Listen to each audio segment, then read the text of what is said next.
One day, George the Steamroller was waiting for Percy to take him to a new workplace. George was being rude to Rheneas and Skarloey. "You're just worn-out wheels on worn-out rails." "You need rocks for your roads," replied Skarloey, "and we're helping you." "I need to flatten little engines in the scrapyards," retorted George. Then Percy arrived to take George away. He was still rebelling. "Railways are no good. Turn them into roads." The little engines were pleased to see him go. George grumbled all the way to the old branch line. He was going to turn it into a road. When they arrived, George was rude again. "Bumpy ride on rotten rails. I'm glad it's over." "So am I," said Percy. "Ha!" huffed George. Percy was still fuming when he met Thomas. "What's up, Percy?" "It's George. He makes me feel down." "Just ignore him," puffed Thomas. George was now enjoying himself. "Ripping up rails," he chortled. "What a life!" "What do you think of this, Thomas?" Thomas took no notice. George felt insulted. "You're a useless blue puffball."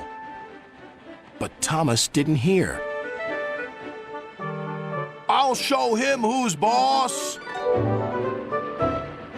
At last, the workmen reached the level crossing. "What shall we do here?" "Tear it up, tarmac it," said George. So they did, but not properly, and George knew it.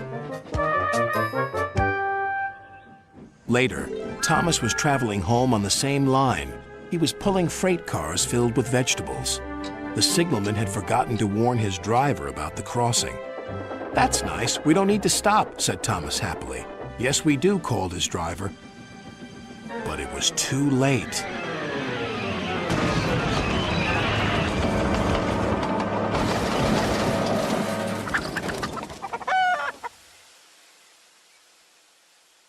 Next day, Percy told Gordon all about George.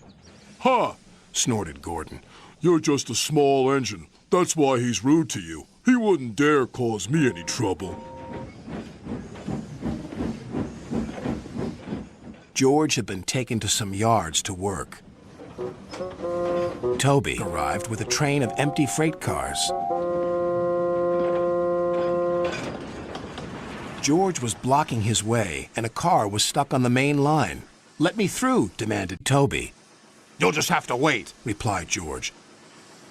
"There's no time to wait. I must clear my freight cars from the main line to let Gordon through." "Then he'll have to wait too," said George. Toby's driver went to complain to the station master, but the signalman had set the signal to allow Gordon to speed through. His passengers were singing his praises, and he was making express time. "I'm the greatest! Just watch me fly by!" He whistled long and loud as he approached the station. Suddenly, he saw a freight car on the line ahead. "Get out of my way!" But the freight car wouldn't move until Gordon forced it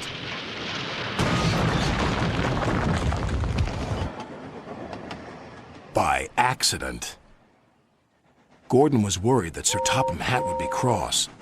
He was, but not with Gordon. "Whoever caused this disturbance will have me to answer to." And he did, a few days later.